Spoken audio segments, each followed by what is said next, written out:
Hi, I'm Allison. Hi, I'm Justin. And you're listening to the Otterly Owlsome podcast. Who knows what we'll talk about?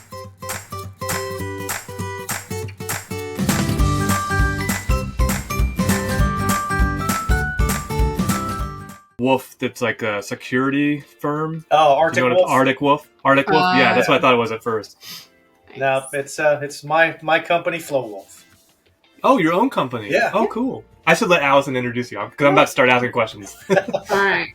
So this is Andy Gallimore, my former boss, one of my most favorite bosses of all time from many years ago. He believed in me, others didn't, so it's his fault I'm successful. So Andy is now the CEO and something else of Flowolf, like owner. Yeah, co-founder, president, CRO. Yes. And tell us what Flowolf does. Well, interestingly, Flowolf is a ServiceNow partner, but I really ended up leaving ahead, and started Flowolf because I wanted to be a partner in the space, but not just do implementations. I wanted to have product development, and so Flowolf, one of our first orders of business when we started the company was we bought the company Sales One, which is the CRM CPQ. Oh, yes, I know them. So we bought. I worked with Jared and Ali and team for years as a partner, and ended up working with them to acquire the company. So they're part of Flowolf now, and Sales One is a product under the Flowolf brand. We've built some other products, and we're going to work on trying to bring some things to market. We're an implementation partner as well, but for the most part, our focus has been that of bringing solutions and strategy to the platform. Nice. So very nice to meet you. Yeah. Nice to meet you as well. Allison has had nothing but glowing things to say. In fact, Allison, isn't this the one responsible for your CMA? Yes, the only one who congratulated me at that company. I don't know that I'm responsible. I'm pretty sure she did all the work herself. I just made sure I enabled greatness. I'll say, you listened to my deck how many times? That's the sign of a good manager, though, is someone who listens and supports. He wasn't my manager at the time. Oh, no? No, he had abandoned me. Yeah. And left me. I moved into sales. So. We've been trying to get her over to sales since she started here, but nope, she won't do it. You don't want me in sales. No, sales is a unique beast. So, but I ended up moving into sales and gave up the practice, and but stayed tight with most of the key people, and then we actually lost a lot of people out of the practice when I left and moved into sales. Yeah.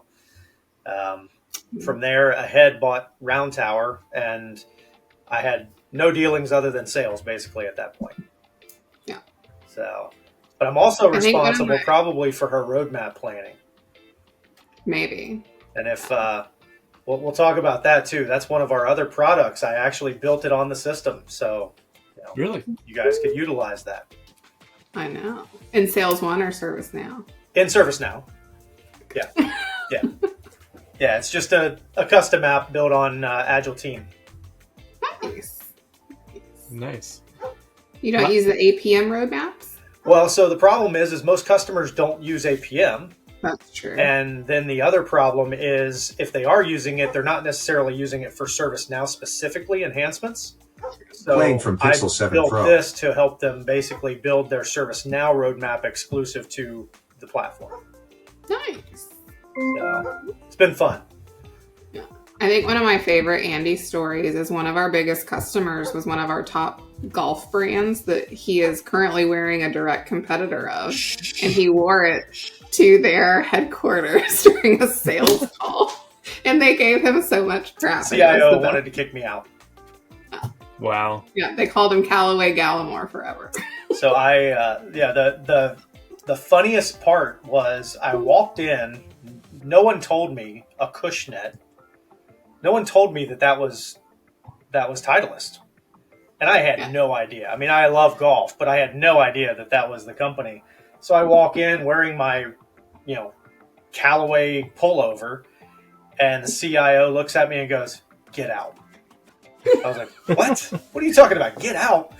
And he's like, get out. He's like, you're going to wear a competitor in here. I'm like, what are you talking about? And he pointed to it. And obviously by then I had caught on. So I ripped it off. And underneath, I'm wearing a Nike Golf. And I'm like, I can't take any more off. I'm either going to have to leave or be, half naked here. So, do a Josh Brolin, yeah. Yeah, since Nike Golf really kind of went away, they let me just stay with the Nike on. Nice. That account really was lost on me because they had one day I was there, they were like, we have Scotty Cameron's at a fireside sale for $30. I'm like, oh my gosh, for a putter, that's so expensive. Yeah. And they were like, go away. $250 to $375 later. Yeah. And now, since then, I've become a huge golfer. Mm-hmm. And I know all of their products now because my son makes me buy them. And I wish that they were still my client at this point. Get a discount, yeah. I would be in the same boat as you, except for the fact that I don't do golf at all. So I would probably say something stupid that would get me kicked out for not understanding the context. Yeah. Well, and unfortunately, the account team left me because at that time I was still in the practice.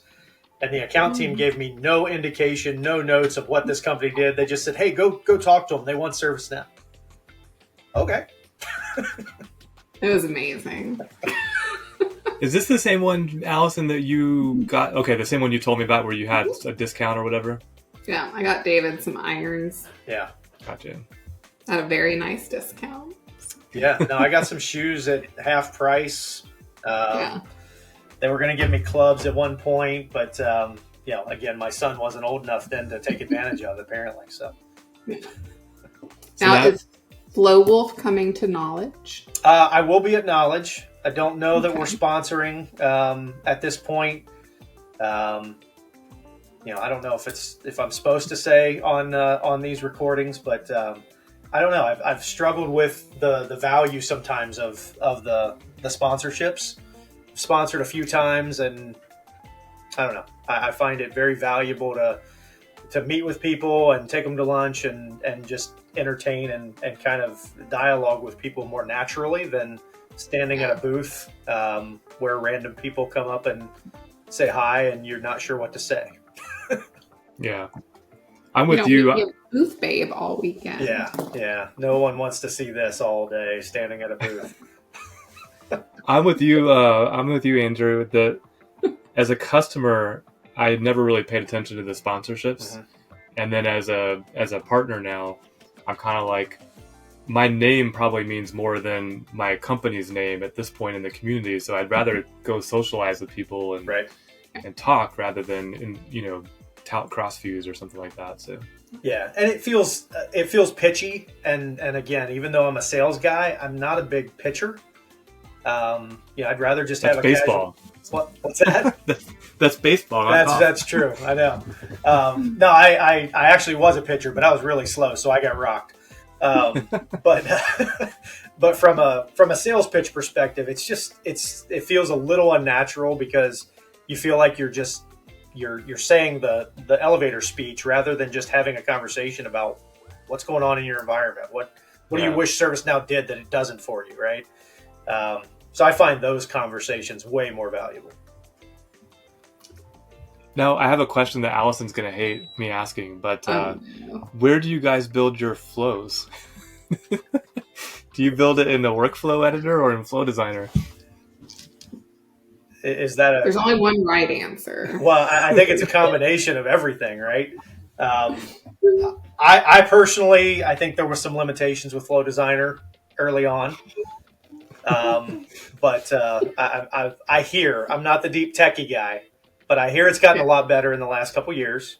So, I think more of it is going to that because of the ties in, obviously, to the integration hub and that type of thing.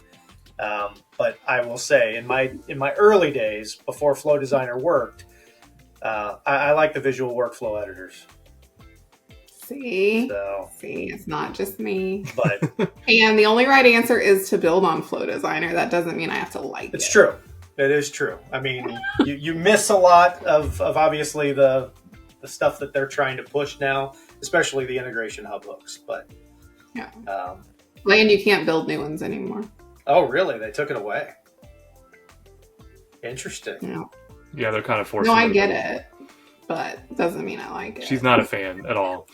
No, I miss the visual. I mean, honestly, one of the whole reasons that I moved away from Remedy back in the day when I was a customer, because I don't know if I mentioned that I was a customer at 2 different companies prior to coming into the partner space, and one of the reasons I loved it because I was an enterprise process person, so I was able to have process people building workflows, not developers, because it was just a visual editor. That was the huge part of that and huge benefit when you have a bunch of process people that can nerd out on just putting that stuff out there.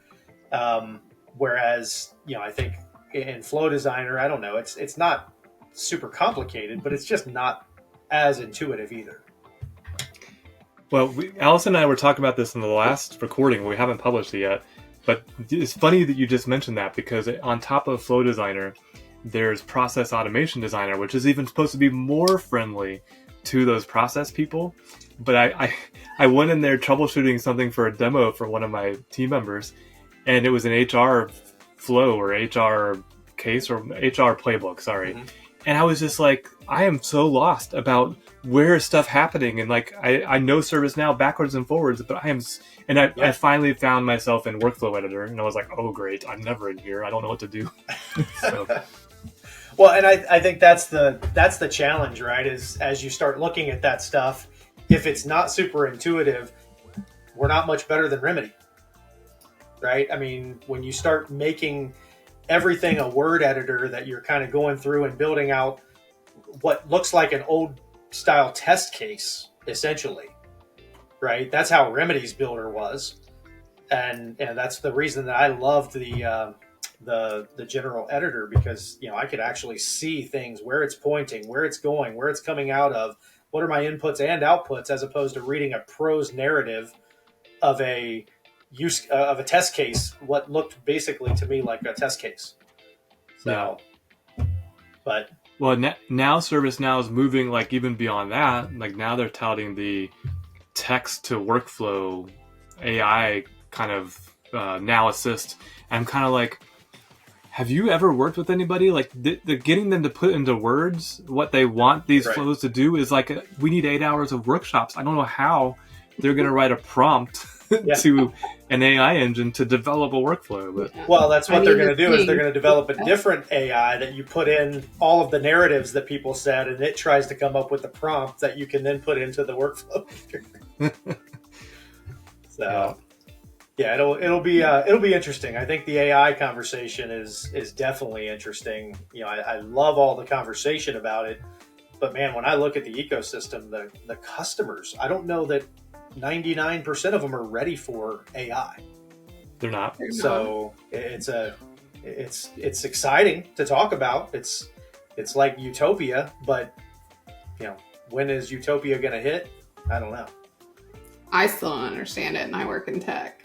Well, Justin gets it. He teaches me things. And I get the benefits of AI, right? I mean, we built one of the things that we built. We've got our sales product and our plan pay, but we also built an AI that we call MeetingMinder. And Howler is our persona. A wolf. I love it. Yeah, you gotta get cheesy a little bit with me here. Oh yeah. But what MeetingMinder does is it basically takes a call transcript, and if you don't have a transcript, it'll take the recording and transcribe it for you. But it essentially summarizes all of that, very similar to like a Copilot or something. But then we take that and we transcribe that into the system. So you could use it for PPM or SPM, sorry, to use the right acronyms now. But if you're a PM and you're using SPM, you could basically record all your calls and it'll do all your notes for you, plug it into the system, set up the next meetings, right? Do all of those things. We built that for our sales CRM so that, sellers, they don't want to update CRM. So we can just have them literally record the call. We can flood that in there. And that way we've got an accurate CRM and they can keep selling and we can just do their job on the back end for them.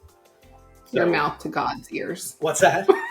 your mouth to God's ears on the not updating CRM. They do not want to update it, right? And no one really wants to do the menial tasks. So that's what it does is you can select from that meeting. You basically select, hey, I want a meeting summary. I want action items. I want next steps. I want blah, blah, blah. You can select what your output you want. And it goes through the transcript and spits all that out for us so we can throw it into a JSON into the CRM. Nice. So, is it Andrew or Andy? I want to make sure I address you right. It's Gally, Andrew, Andy, G Money, okay, whatever. G Money. I'm going with G Money. All right. Because he's J Money. Because I'm J Money. But David gave me the name J Money. Yeah, nice. So. I like to say it's the G Money took me back to high school because I was such a good basketball player, but that's really not it. It was my financial services days. So, gotcha. No, you just made me think of something. I should preface this with I'm a fan and a proponent of using AI, but in the example you just gave, so meeting notes for PPM, pulling out next meeting action items, stuff like that. I'm a big believer in that the exercise of reviewing meeting notes, pulling out the action items is an intellectual activity into where you're becoming closer to the subject matter. You're becoming closer to what people need or want or what the outcomes of the meeting were supposed to be. Mm-hmm. And I wonder if and I'm just thinking about this now. This is fresh off my brain. Is having AI do that kind of leaving you out of the loop as a person who's responsible for whatever that thing is, because you're not going through that intellectual exercise. It's like doing your spelling homework without writing out the letters and practicing the spelling, right? To bring it to a grade school example. The act of writing it is what makes you remember it and understand it better. So no, psychologically you're spot on, right? And I think the challenge is what we're telling folks is, hey, don't stop writing your notes, but we'll do your summary for you. You can still do your notes, and before we publish anything or take action, we'll give you the setting that says you can review it and verify it. But the problem is in sales situations or in project management meetings, you get in these meetings and your stream of consciousness, you're writing all this stuff down out of context. You're just, I need to write that. And you miss 3 other things while you're writing. So Still take your notes. That's totally fine. But now what I'm telling you don't have to do is actually retype them into a different system so that we actually can keep track of it. We'll take the summarization for you, but you can still keep your paper notes. I mean, I have, my notebooks that never get transcribed into anything. Same, yeah. So, and I don't even know which notebook it's in from 3 meetings ago. But this way, if I take the important meetings, I can actually go ahead and put that in there. Shameless plug. Yes. Hey, I am getting one. A buddy of mine's had one for years. They are amazing. I'm gonna work with them to do an integration to our Sales CRM because there's so many sellers that love that thing too. It's almost like it's remarkable or something. Yeah, it's a bit remarkable. So, but no, I agree with you. There is something psychological to taking those notes, but there's also something psychological to saying I'm never going to transfer these anywhere. Right. So if I can take that part, I can save somebody some time. Yeah, that's a good point because we went through it with the podcast here. Yeah. Allison knows this. As I was editing, I'd sit there and write notes about topics. And I'd literally fill up a page or 2 of all the topics, and then I'd retype those up to put in our podcast notes. And now AI does it in less than 10 seconds. Yeah. Yes. Andy was like, do I need to prepare for this? I'm like, no, the topics are far and wide. Yeah. There's no preparation. We won't show you my poor agendas. Well, and the other thing about the AI though is it's pretty cost effective. You can run a recording through, and depending on what you're asking it may only cost 5 to 10 cents to process.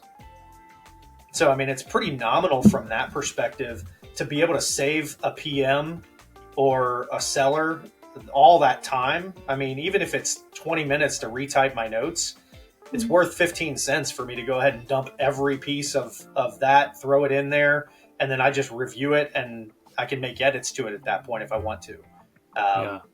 But it's all contextual and I did it with a client as a test use case.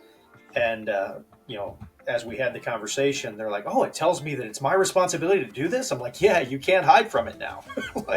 The system told you that you signed up for that. So it becomes a little less subjective too in that manner.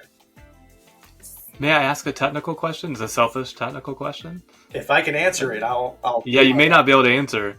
Did you guys run into token limitations on those meeting recording transcripts with the length of them? No, we haven't. I actually ran a 3.5 hour meeting through it and had no limitation issues. Wow, that's amazing. Because I tried doing something similar with an internal meeting recording, and it would summarize up to a point, and then I realized I was exceeding the token limit, so it wasn't reading the entire document of the transcript. So okay, maybe I just need to go play with the settings. Yeah, and I'll be honest, I'm not the super uber technical AI guy, but I got a guy, super bright, and he's knocked all that stuff out for me. I'm using Anthropic for the AI. But then for going to market with clients, we actually will connect to a proprietary backend so that it's secure. That they're using it today for, medical, PHI and that type of stuff as well. So it can be pretty secured and make sure that you're not just opening up all your meetings out to the ether. Yeah. So. Yeah, that's a good point. It's a good public safety message to everybody here who's listening or watching is be careful of what you're submitting to your AI bots. Yeah. Use anonymous names and. I always use Baker Mayfield. Baker Mayfield, nice. Every time. See his big contract? I just love Baker Mayfield. He just got a nice $1 million contract. I know. Justin, he's a football player. Oh, yes. Justin doesn't do sports. Justin, no sports at all? No. I'm a runner and a swimmer, and I watch the Olympics. That's it. Okay. Excited for Paris? And he gardens. And I garden. What's that? Excited for Paris? Yes, I was watching like the trials and everything over the weekend. Yeah, because there's a bunch of there was like running, swimming, and bicycling on this weekend. All getting ready for Paris. Yeah. Nice. The last time I was in Paris was right before the Tour de France. They had all the stuff set up, and we were standing up on the arc looking over, and they were doing like prep runs. That was pretty cool. That would be cool. But outside of that, I don't do much. I'm amazed at the fans in Paris. Like when they show them going by and they're all like getting in the way or like doing stupid stuff. I'm just like, what is wrong with these Paris people? I don't know. They didn't like us very much when we were there. So really, did you speak French? Yeah, I didn't speak any French. So yeah, that's probably why. Yeah, but I love. I went in college, and they were all only. And they weren't really rude. They were just frustrated because we expected them to speak English. Yeah. And I would be like, Eiffel Tower. Because my hotel was a block from there. Nice. Well, if you looked up, you should have been able to see the Eiffel Tower. Well, I could, but after you walk for 20 minutes and you're not even close, you just start asking. That's true. No, that's true. I think that was my experience in Manhattan for the first time because there was like, we're going to the, maybe it was Sears, not Sears Tower, that's Chicago. Empire State Building. And so I'm like looking at it, I'm like walking. I'm like, how this thing looks like it's right there, but it's a hall. Oh. No. It's the same thing in Seattle with the Space Needle. I've not been there. Really? No, I've not been to Seattle. How has your wife not had you go to Seattle? Probably because it's rainy. She only goes tropical educational purposes, though. There's lots of cool educational things. His wife is a teacher. Yeah, when she's in school, she likes to be educational. When she's not, she likes to be tropical. But we are going to Scotland and Ireland. So are we. When are you going? June. We're going in September. Okay. Never mind. Yeah, we're going early June. I'm going to go play the old course. So. Are you going to St. Andrews? We are. Yeah. Tell David to hitch a ride and be our fourth in the foursome. He probably would. He'll be 50 in June, so. Yeah. No. Poor guy. It'll be exciting. Justin, you're not going to play. You couldn't convince me. There's no way. I grew up in Naples, Florida, which was surrounded by golf courses as a child, and just like I have no patience for them anymore. It's just like no more golf courses. Nice. I'm a really good passenger princess, though, on golf carts. I bring my Kindle, and I get some mimosa, and I'm good to go. No, you gotta remember your carafe, your mimosa carafe. Well, I put my carafe of mimosas in my Yeti because it fits. And then I have my Kindle, and David drives around, and I just read my book. All right, so Justin, I have to ask about the birds behind you. They were supposed to be penguins. I thought they were not owls. Penguins, owls. Sorry, I don't know where penguins came from. Because of the name Owls. of our podcast. Yeah, Otterly Owlsome podcast. All right. Yes. Where's your pillow, Allison? Is it there? Well, we had the house Rory proof while we were out of town over the weekend, so it's over here. Because she won't tear those pillows up, but she tears up other pillows. So, but I have my ornament. Aw. Nice. I forgot about the ornament. Yes, very nice. All right. Yeah. Now that you move your head to the side, I can see the owl. There you go. Yes. I need to change it up. Like it's a penguin. Yeah. I didn't say penguins either, but I guess they're So- birds, right? Right before this call, I was on a call with Connor, who's one of our SCs, and he had on a shirt or a sweatshirt with it looked like a penguin on it, but it was a bird that was hockey or something. And so I had penguins on the brain. So Like that's ducks? Probably not what? Pittsburgh Penguins. No, it said gibberish on it. So I don't know. Oh. I think it was just a sweatshirt. Oh. Well, Andy, we do have to ask you one question we ask all of our people. What is your spirit animal? Oh, Because my I am an spirit otter, and animal. he is an owl. I mean, I guess, doesn't it have to be a wolf at this point? I would hope so. I was trying to set you up. Yeah, I mean, I guess it has to be a wolf, which, if you guys don't realize, the palindrome here, Flowolf is flow backwards and forwards. So the wolf is just inherent in it. Oh, I But didn't it's- notice that until now. But the whole point of the company name is flow forwards and backwards. Yeah. So, yes, I would And say yeah, I'm a good wolf, though. Not a werewolf, not a, I don't try to be the alpha wolf or anything like that. You're a good pack animal. I'm just a nice wolf. And I'll call out that it's not wolf editor. It's just flow. Not it's just wolf. Yes. Just It's WOLF, not WOOF. I know. I'm from Oklahoma. We say woof. Wolf. Like woof woof instead of wolf. That's right. Yes, I have to really focus on the L. Wolf. my That's a pretty spirit cool animal idea. will be a wolf now. Yes. Not a wolf in sheep's clothing or anything like that. So I have to ask, obviously, then you ask me, what's your guys?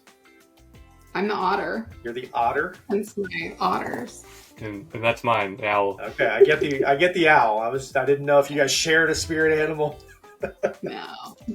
Well, Justin took a quiz. Oh. I took a quiz years ago because I worked for a Native American casino, Yeah. and we were told we were going to do a totem thing, and I thought that meant I got to pick an animal, so I got excited and did research to be told I could be one of these other 5. So are you guys, and I know we're close to time here, or at time, are you fans of the movie Couples Retreat? Yes. So I don't think I've seen that one. It's you need to add you it got to to get your the spirit spreadsheet. animal from that movie right there. Oh, okay. It's a good one. Is it a rom-com? Yeah. Yes. Okay. Yeah. It's who is it? There's a lot Vince of Vaughn, Oh, I love Vince Vaughn. the guy, Yeah. the Kristen Star Wars Bell. guy that runs all the Harrison Star Ford? Wars. He's in all the Vince Vaughn movies. I haven't seen Star Wars, so I'm not. Oh, helpful. sorry. No, he's more of a producer of all the new Star Oh Wars yeah. stuff. I know here. No, he's Marvel. Well, he's in Marvel, but he actually helps produce all the Star Wars stuff too. John. Oh, I know who you're talking about. Yeah. All the new Star Wars stuff, Mandalorian. Yeah. And, John Favreau. Favreau. Yeah. So him and there's a good cast. It's Jason Yeah. Bateman. It's fine. Great cast of people, but they actually explore this whole thing where they come up with what is their couple spirit animal. So Oh gosh, we need a couple spirit animal, Allison. Okay. Don't tell David. Okay, I won't. I mean, I'm really bad at coming up with names that have innuendos that I'm unaware Oh of. god, I forgot about that. Yeah. We should save that for offline. Yeah. Edit that part out. Yeah. No. Well, thank you for coming, Andy. Yeah, no, thank you guys. So much. And Justin, nice to meet you. Hopefully when we're out at Knowledge, we'll get to meet in person or something like that too. Yeah, and that'd be great. Yeah, we can do a live episode. What is it? Yeah, we can do a live episode. Yeah, there we go. I've only got 2 mics though. I have to get another mic. I'll bring one with me. I'm sure somebody will be giving one away as a freebie. You're probably right. They can't give away swag anymore. Well, that's right. It's a green event now. It's a green knowledge. Yeah, you're only supposed to be able to give prizes that you can ship to people. Yeah, which I kind of like. There's a lot to bring back with you on the plane. Yeah. No, that's definitely true. Yeah. But yeah, nice to meet you. Thank you for nice to meet you as well. For having me, Allison. Always a pleasure. One of my favorite of all time. And I look forward to having further conversations, seeing you guys, helping customers move forward, but also just staying in touch with good people. Yeah, I'm gonna definitely check out Flowolf now too. So you might be hearing from me outside of this. Yeah, take a look. You know what? You guys should use Sales One as your CRM CPQ. If only ServiceNow didn't have their own. I know. They don't. Now. They don't. It's not baked. The alpha version's out, I guess. Yeah, so. It's not baked. We're so far ahead of them. They just need to buy ours and move on. There you go. Yeah. Let Andy have his billions. That's right. I don't even need it. It doesn't have to be a B. A couple $100 million. Just a couple million. Yeah, that's it.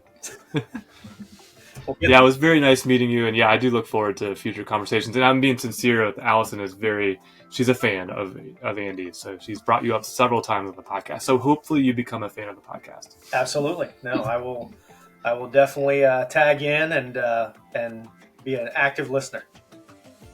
Awesome. All right. Well, don't log off till your upload completes. Oh yes, thank you for remembering that. Just when we hit end, you'll see it. It'll start uploading or finish uploading. Got it. Yeah, because otherwise it'll scrap the whole thing. I will. And we'll have to do it all over again. I will hold till upload complete then. That's It won't take long, I promise. Oh, yeah, good. it takes like 3 seconds.